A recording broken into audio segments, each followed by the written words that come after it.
Denver Broncos Mile High View, no commercials, no bullshit. Well, I'm really stirring the pot now. You know, I posted the possible apocalyptic scenario of Drew Lock getting packaged in a trade deal. Now, you know, I wasn't advocating that, but I'm just saying the Broncos are most likely looking at all avenues because, let's face it, you know, whether whether Drew Lock starts or they grab Joe Burrow, you know, by the way, Cincinnati's really grooming Hebert. I mean, they're dumb enough to do that, that's for sure. Anyway, so, you know, shit hit the fan with that. How dare you? Oh, no, don't, you know, it's the end of the world as we know it. But, you know, like I said, whether it's a new system. It's going to be a new system whether Joe Burrow comes in or Lock. And again, I'm not advocating, and I'm just saying from the Broncos' perspective, they can look at all avenues, okay? And of course, you got people out there that just have to have their bullshit. And those are the people who clamor on the sports talk radio. Those are the people that, you know, buy into everything John Elway's doing there without question. And they'll proliferate all the YouTube, all that, because they want to hear the bullshit. Oh my God, you didn't overhype Shermer. Oh, you must really hate the decision. Oh. No, and I didn't overhype Scandrello. Everybody else overhyped him. No, I didn't overhype Flacco. Everybody else hyped him. But those of us who said pump the brakes on all that stuff, you know, oh, we don't want to listen to that. We don't want to listen to that. And what happened with Scandrello? Well, it was like I said, the greenness came through, inability to make adjustments, like I warned. What happened to Flacco with the Flacco decision? This is bad. You're bringing an immobile quarterback. Oh, you're crazy, immobile. And all the people that was, you know, overselling Joe Flacco got, and on record, they're on record as on the radio and on YouTube and everything else, overselling Joe Flacco. He's a former MVP. They all turned and said, "Oh, you know, this was we don't like him, and this wasn't a good idea." You were cheerleading him, so I don't give you the bullshit. I just don't. But people love their bullshit. They want to believe the overhype of Shermer. Now, am I saying that Shermer's going to be a bust? No. Okay. What I'm saying is I'm putting it in perspective. He's a middle-of-the-road offensive coordinator. That's what he is.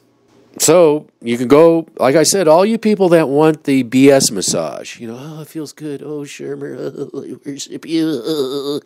Anyway, you can just go get your feelings massaged or whatever, but I'm going to give it to you straight. So this episode is about, you know, 180 degrees from packaging Drew Lock. Remember, these are, I'm just putting possibilities. Trading down to put bodies, weapons around Drew Lock. Now, again, everybody's emphasizing, oh, this has got to be John Elway's best draft ever. And you know what? That probably is true, but I'm the only one out here saying you better make this a solid free agent acquisition. You're going to have to do both. If you have a solid draft, John Elway, but you don't have a solid free agency, we're back where we were.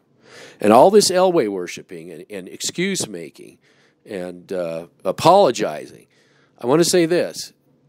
There is totally inexcusable that the Broncos offensive line is in the state it is now, since the fact that this offensive line has been degrading since Manning.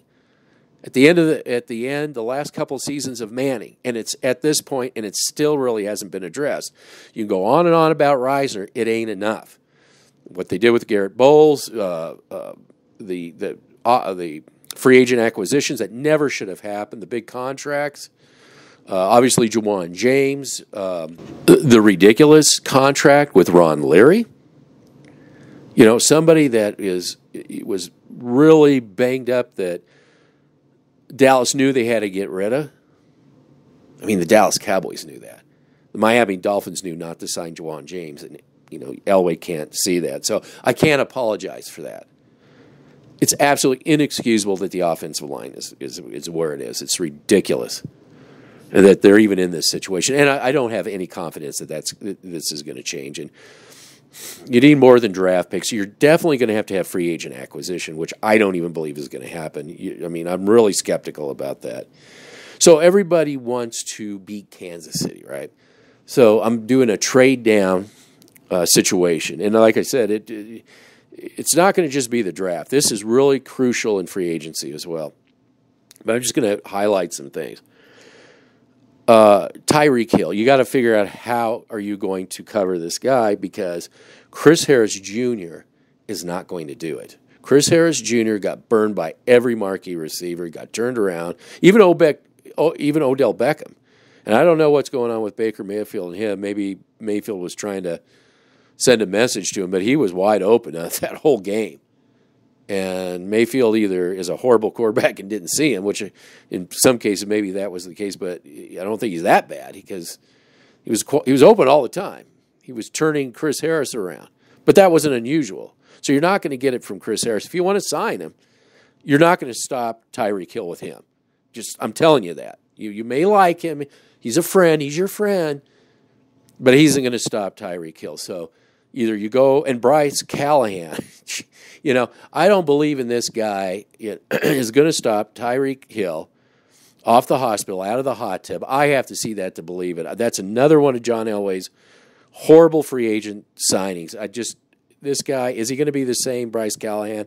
I'm a skeptic. I'm sorry. I can't massage your ego. I can't make you feel good. I have to see that. Because I didn't see it with Ron Larry. It went exactly the way I thought it was going to go. Jawan James, all the rest of these. Okay? I'm not a believer. If you want the bullshit, you can go somewhere else. But show me. Show me that show me that you can cover Tyreek Hill, Bryce Callahan. Show me that. Just show me.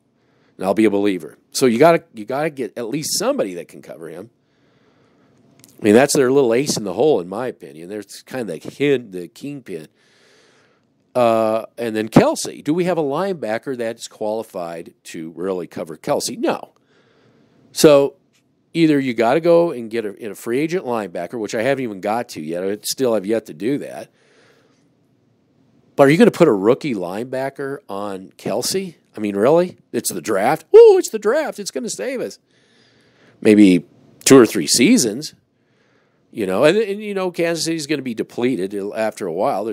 Players are going to go other places.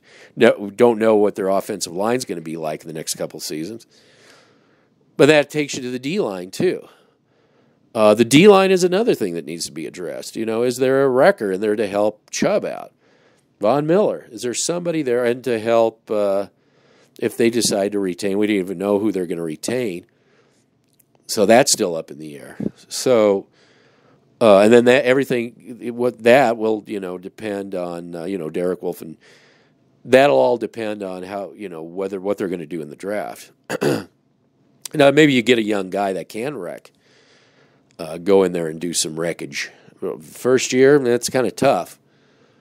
But yes, I agree that you have to get somebody in the draft that'll be up and coming.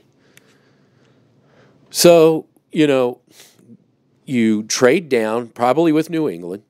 That's why I put New England on there, because they tend to do that. And you get maybe an extra second rounder, and who knows, maybe a third or fourth round, whatever. And you stock up on some players. So they have Cecil Lammey going out to the Senior Bowl and whatever, looking at players, and that's great. It's interesting. I find it really interesting. I just wish I could listen to it more. But honestly, it's kind of a waste of time, because you can't evaluate. You can only evaluate what the Broncos do. You're probably evaluating players that are going to end up on another team. So, shoulda, woulda, coulda. So anyway, these are things we need to think about. It's not just a draft.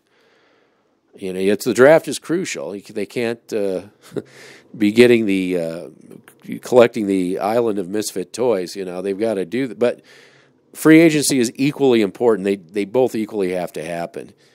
And I'm extremely skeptical, so we'll see. Shermer, I'm sorry, I can't. Well, he's got to have people to work with. That's just the bottom line. And I'm not convinced Elway. He's got to stop being Al Davis, stop meddling. His picks, he's got horrible picks, and just let Munchak and let Vic Fangio work on the defense. Let these guys work their magic. And Elway, keep your mouth shut, close your door, and let them do the work. I don't know what we have for, who they brought in for scouting or what the deal is with scouting, but Elway just has to remove himself. He has to refrain. And that's going to be the key ingredient to a successful draft. But, unfortunately, he gets involved in free agency, and it's usually a disaster. So we'll see.